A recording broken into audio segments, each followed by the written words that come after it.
After the Apollo program, the United States Senate decided to shift the focus of space-related efforts towards more Earth-centric projects and cost-effective ventures, instead of expensive endeavors like going to Mars. NASA developed reusable space shuttles for this new program, where frequent flights were anticipated, aiming to reduce flight costs. In this design, enormous external fuel tanks were utilized to carry the liquid fuel required for launch. These tanks, made by Martin Marietta, were massive. The plan was for the space shuttles to conduct missions every 6 days. However, the fuel tanks, after each mission, would burn up in the atmosphere, resulting in significant waste. Many experts were not comfortable with the idea of discarding such large structures after a single use, and came up with various intriguing proposals to reuse the expended fuel tanks. Welcome to the spaceship Earth. In this video, we will discuss ideas developed for the reuse of the external fuel tanks of the space shuttles, how they were evaluated, and why they were not become a reality. The space shuttles were designed to receive their initial thrust from 2 large solid rocket boosters, and 3 RS-25 engines located in the shuttle's body until reaching space. The solid rocket boosters were jettisoned shortly after liftoff, while the orange fuel tank, with its 2,000 cubic meters or 71,000 cubic feet of storage, continued to feed the shuttle's engines with 715 tons of liquid oxygen and hydrogen for another 6.5 minutes. After the RS-25 engines shut down, and the shuttle reached 98% of orbital velocity, the 35-ton tank would separate from the shuttle and burn up in the atmosphere. This wasteful design was not NASA's original plan. NASA's initial concept involved launching the shuttle into orbit with fully or partially reusable, winged, and engine-equipped boosters.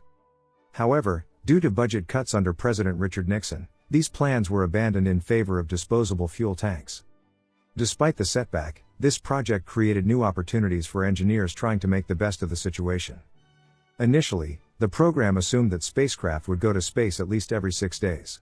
For such a flight schedule, NASA estimated that 439 external fuel tanks would be needed by 1984. To make these tanks reusable for other purposes after their space missions, 4 main ideas were developed. The first was fuel collection. Each external fuel tank held approximately 15 tons of fuel in its tanks after a mission. The proposed idea was to collect the remaining fuel in the tanks using robotic systems, and transport it to fuel stations. This collected fuel would then be used to meet the fuel needs of space tugs operating in the Earth-Moon region.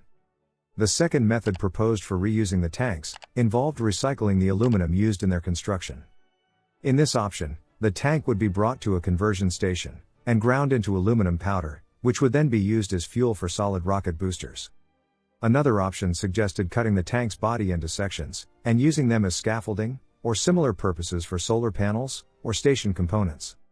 A different approach in one project suggested melting the fuel tank using large concentrator mirrors and using the block of metals as a countermass for electromagnetic catapults to launch deep space satellites. The third proposal was assigning tanks to carry both fuel and cargo. A compartment added to the end of the orange fuel tank would double both cargo volume and diameter during shuttle missions. This compartment, located between the solid rocket boosters and the powerful RS-25 engines, would protect the cargo with a 30 cm or 12 inches thick insulation. With this larger compartment, the space shuttle could transport oversized satellites, large telescope lenses, or space station sections that wouldn't fit inside the shuttle's cargo bay. The fourth and final option was to convert these tanks' 2,000 cubic meter or 71,000 cubic feet interior space into living quarters, research centers, storage facilities, or space shipyards.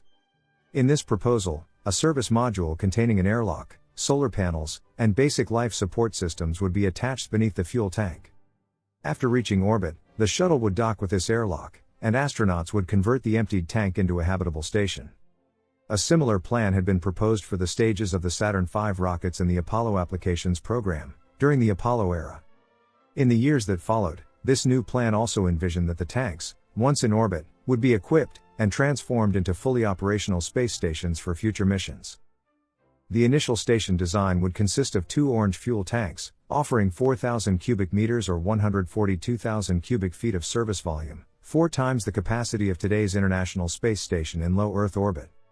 This station would accommodate a large team of astronauts for scientific research, and could even include a space shipyard for NASA's new Space Force mini-shuttles, specially designed for use in microgravity areas. Besides these designs, numerous other designs were being explored by NASA designers and companies operating in the space industry. The dream of making these projects a reality, focused on more frequent and cost-effective access to space, was hindered by the continuous delays and changes in the Space Shuttle's design, making it less cost-effective. Additionally, the proposed large volume and capable space station projects competed with NASA's Freedom Space Station project, which was actively supported by the newly elected President Ronald Reagan, and the project developers lacked the capacity to compete with both NASA and the President of the United States. When the decision was made to build the space station, the idea of using the fuel tanks in low Earth orbit was abandoned. However, in the late 1980s, the idea resurfaced for a new purpose. NASA, planning to build a manned station on the Moon, began working on the idea of converting the oxygen tank in the nose section of an orange fuel tank into an area where 12 astronauts could live and work. According to the new Moon project, the fuel tank delivered to low orbit by the shuttle would first be taken to the Freedom Space Station. After removing the oxygen tank from the external tank's remaining part, it would be equipped with all the systems needed for travel, landing, and surface operations on the Moon. The updated oxygen tank would then travel to the Moon and land in a designated area. This 5-story tall station would provide a comfortable working and living space for visitors with upgraded life support and communication systems. However, like the Space Shuttle, the space station project encountered similar problems, such as delays and increased costs. Consequently, the idea of reusing fuel tanks for a moon station was put on hold along with NASA's plans to return to the Moon. Thank you for watching Spaceship Earth. If you enjoyed our video, please like and share. Don't forget to subscribe to our channel to stay updated on our space and space technology videos.